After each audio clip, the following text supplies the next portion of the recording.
can be. It's easy. You can be a factor master. Hi crew. Well, I'm here to help you become a factor master like that lovely music rock video showed you. And I wanted to help you out a little bit. In order to be a factor master, it really helps if you know your divisibility rules. And when you know divisibility rules, you know if a number can be a factor. For example, I wrote this question for you. How do you know if a number can go into another number evenly with no remainders? When I was having you do factors, I was saying, what numbers go into 24 evenly with no remainder?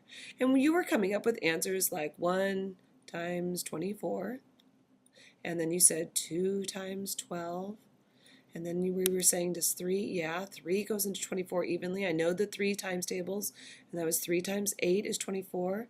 Then I said, well, does 4 go into a number evenly with no remainders? Yeah, 4 does. You're thinking of your times tables. 4 times 6. And does 5? Well, no, 5 doesn't go into it evenly. And you might be wondering, well, how did I know that? How come 5 is not one of the factors of 24? What is the divisibility rule that made it not 24 not divisible by 5? Well, we'll get to that in a minute. And then we came to is 6, and I said, remember, we turned the corner. We already had 6 down. So these numbers right here, 1, 2, 3, 4, 6, 8, 12, 24, are all factors of 24. But another way of saying it is all these numbers, 24 is divisible by all these numbers, meaning they go into 24 evenly with no remainders. So down here I wrote, it's very important to see this, if the number is divisible, that means it's a factor. So 24 is divisible by 2. That means 2 is a factor. Okay, now let's go through the rules to make sure you understand how I knew this and how I knew 5 wasn't. I didn't even have to guess and check with all that chicken scratch we did the other day. So let's start. So if the number is 2, it is divisible if the number you're trying to divide it into is even. So you know the difference between even and odd. Well, let's look at 24. 24 is an even number. And you look at the last digit of the number. Is that even? Okay. Can it be divided evenly? Okay, that's the difference between even and odd. So yes, I can divide that into 2 and 2 evenly. So yes, 2 is a factor of 24 because 24 is divisible by 2. We knew that. We did that right here. Okay, now let's try 3. If the sum of the digits are divisible by 3, well, let's try it. Let's take the sum of 24. So 2 plus 4 equals 6. Well, is 6 divisible by 3? Does 3 go into 6 evenly? Yes, it does. So that means 3 is also a factor of 24 because when you add the digits together, 3 goes into 6 evenly. So notice we had 3 as a factor. Okay, 24 is divisible by 3. Let's look at 4. Sorry, I didn't underline this here. At a 4. If the last 2 digits are divisible by 4, well, in 24, there are only 2 digits. They're kind of talking about larger numbers, like, into the thousands place value.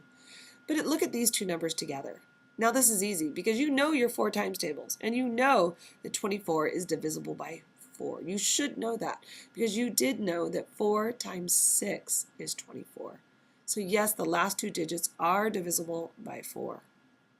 What if I had had 124? Then this rule is a little bit easier to understand.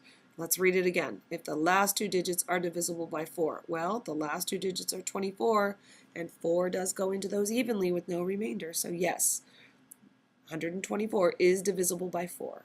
So 4 would have been a factor for 124. You're sort of seeing how those words interchange? It can be very confusing. Well, let's look at the 5 rule. A number is divisible by 5 if the last digit is either 0 or 5. Telling you, it's the easiest one there is. So 5 didn't work for 24 because the last digit, the 4, is not a 0 or a 5. Well, look at this number. Let's do a big one. 2,105. Is that divisible by 5? Well, sure. because the last digit is a 5. Super easy. You can make a huge number.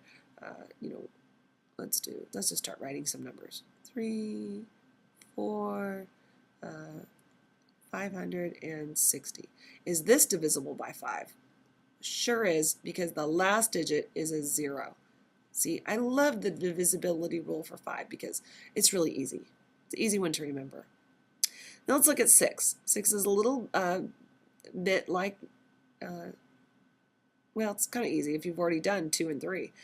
If the number is divisible by both, that's the key word, both 2 and 3, then it's divisible by 6. Well, look, is 24 divisible by 2? Yes. Is 24 divisible by 3? Yes. So 6 automatically works. 24 is divisible by 6, and look at, we have it right here in our problem.